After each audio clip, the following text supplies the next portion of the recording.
Hi guys, my name is Meads. This is going to be a review for the Gundam universe, but before we get there, I want to do a channel update.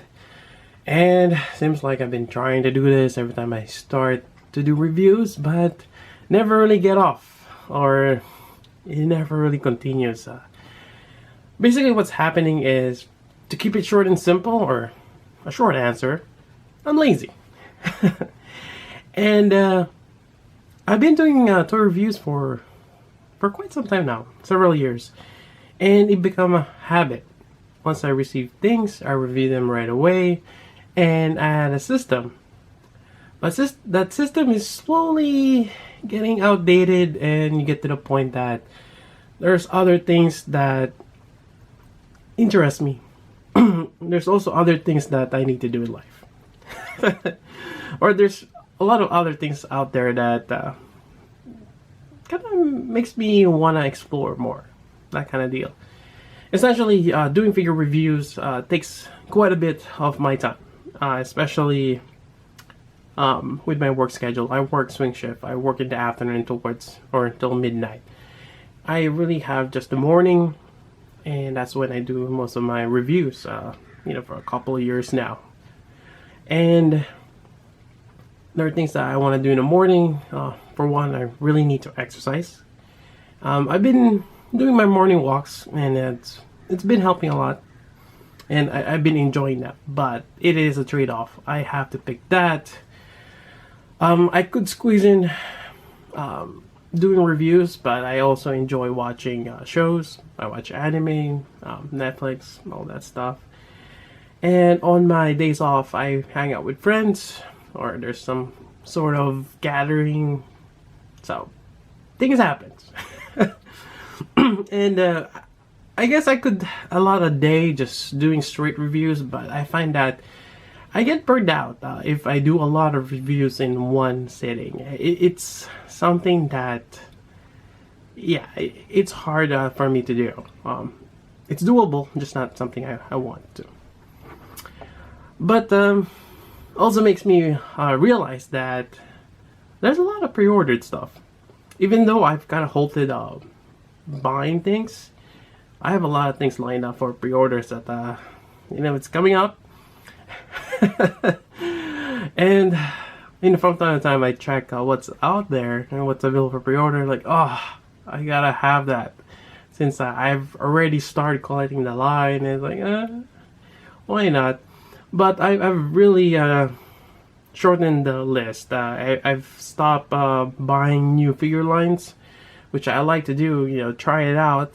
And more than often, some of those lines becomes popular, and I'm quite happy that I started when it first came out. So I've kind of halted that unless there's something really cool. I'll probably give it a try, but lately I've just been holding on to the ones that I've already been collecting. That said, I have one here that is something new. But I've been collecting Gundam action figures, specifically robot spirits, the male robot spirits, some of them, not all, male build line, and Gundam fixed figuration. I still like to continue with the male builds. For the most part, I really enjoy the quality of male builds. But getting back to this, or on the other side of things, I love Robot Damashi. There's just a lot of cool designs with the anime line.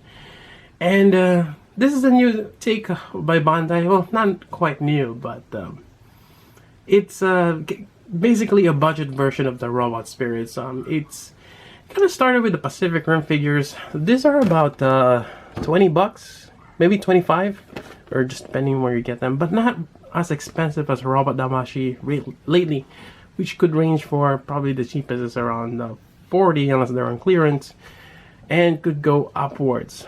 Especially when you look at the male Robot Damashi line, where they're about at least 120, maybe 140, at least 140 and beyond. Yeah, it's ridiculous. At that point, why not just get a male build, right? Even then, getting a male build is hard to get. It's very, very exclusive, even though it's not Bandai. It's ridiculous with the market on that.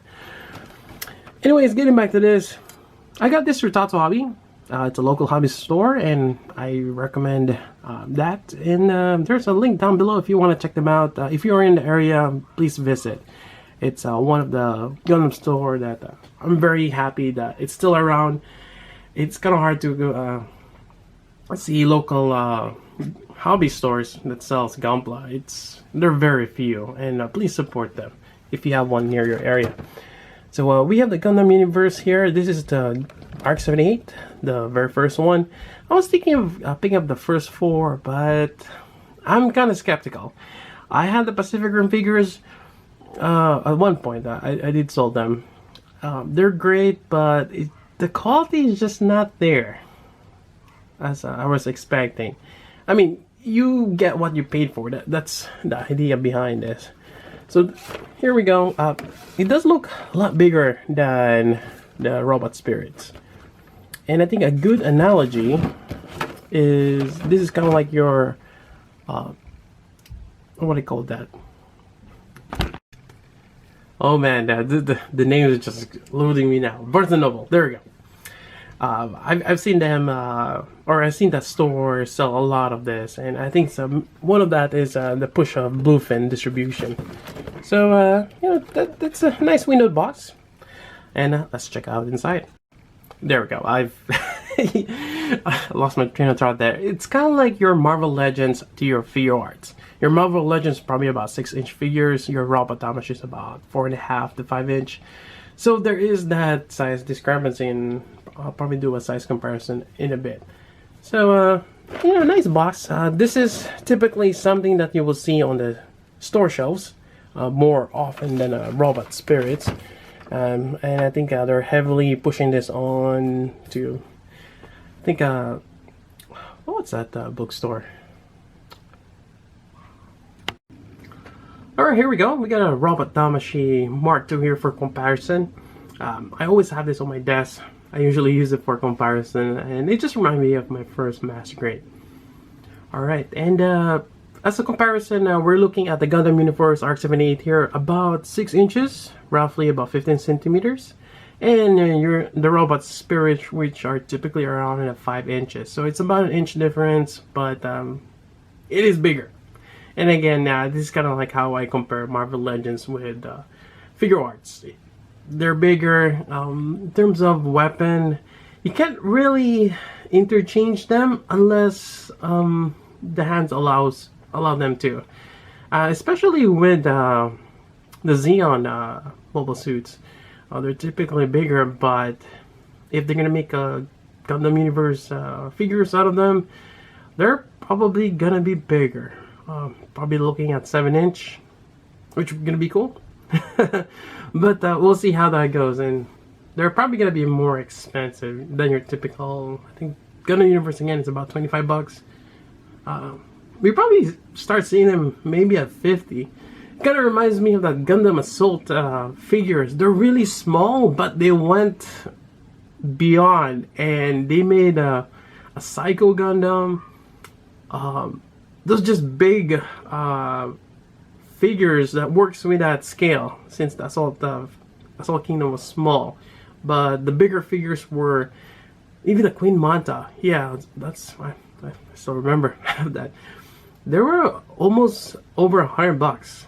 So with this budget line, I could see that happening. They're gonna have something big, maybe the Psycho Gundam. It's gonna be over a foot tall, and they probably sold that over $100. But it's within this, you know, scale and style. It might be cheaper to make because it has less details, but we'll see. Anyways, that's the size comparison, and let's take a closer look at RX-78. Alright, so here we go. I always find it weird when you don't see the eyes of the Gundam, and it's because of the helmet, I guess, the top part where it's kind of casting a shadow, especially when you have overhead lighting like this. But you can see it's painted with gold, quite nice. And you have the V-fins here. It's in the hard plastic. There is no alternate V-fin, so gotta be careful. Although it feels fairly stable there. I'm not sure if you can actually remove that. I mean, trying to wiggle it out. It might be part of the mold. It's in there quite well. So even on the back side, the back camera, there is a sticker there. Front. Get the vents. Then onto the body here. Alright, so and the body has some nice panel lines. Yeah, you got some details there. Onto the side here, you got the peg connectors. The back side. You know, one thing that is great though, I don't really see gouges. Sometimes, even on robot spirits, that you'll see that where, I mean, someone has to assemble all these pieces together, kind of like a mold kit. But sometimes you just gotta break it off, and whether that person doesn't have nice nippers. But so far, yeah, I mean, I don't really see. Well, maybe there. See, that's probably one nub mark, but it's not too bad. Yeah, I mean, you got the details. It's nice for what it is. Now, the feel. That's probably another thing that most people will be wondering. How does this feel compared to a robot spirit? For one, it does have some weight on it compared to a regular one. It feels like the weight of the plastic. It's full. It's not quite hollow, and it feels great. It's a nice figure to hold. Not quite like a Damashi or a Mel Robot Damashi. Actually, it might be close to that. Yeah, some die-cast pieces. Alright, let's go over accessories. So, glance over the shield. Your typical shield right here for the Gundam. It does have this kind of like a nub here, which allows you to connect various things. So, this is not for that. Sorry. What is this for? Can you pop this out? No, it's actually not for that. This one here. So this will go here,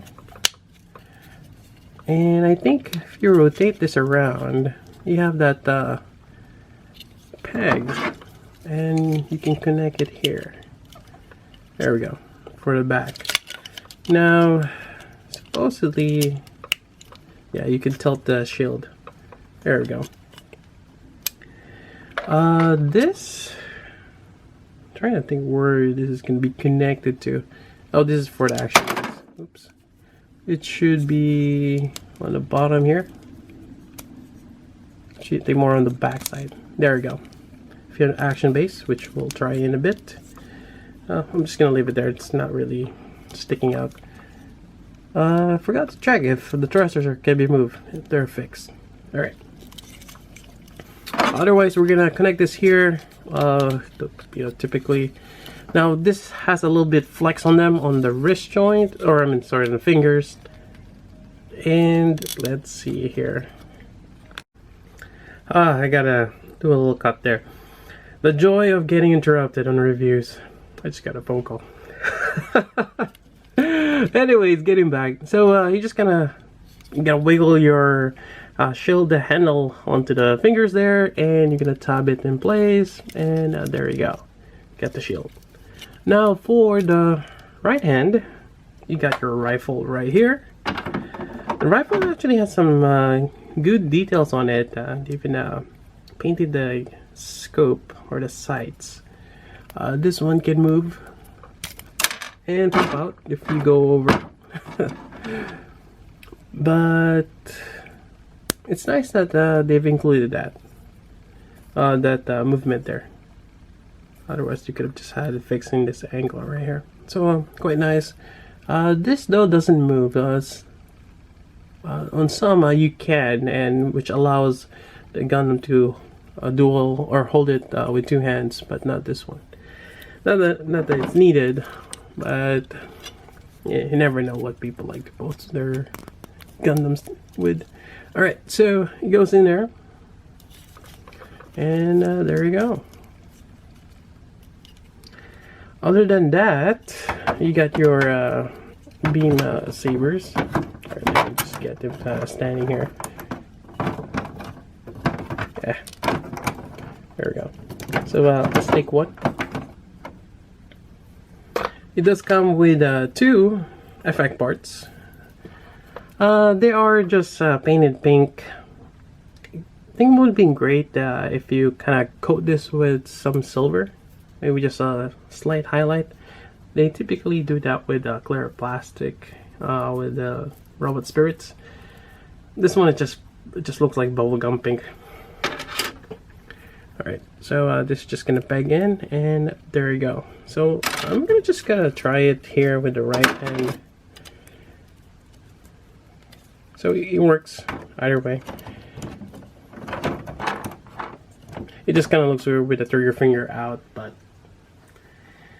yeah, there we go. Actually, I should have used the 1 second here. There we go. It makes much more sense. All right, let's get some action base if I have somewhere here. All right, here we go. A little dusty, but that'll do it. Now, if you're collecting Gundam figures, you'll probably come across a Tamashii Stage Act, and they're great. On this figure, though, it does not come with one, but you can easily get one for about $15, and you get 3 of them. So, if you're collecting them, definitely recommend getting a Tamashii Stage Act. All right. So, conclusion: is it worth for $25? Definitely yes. And if you're just getting it out of curiosity, like myself, yeah, it's really nice. Again, my good analogy on this, it's similar to a Marvel Legends to what is SH Figure Arts.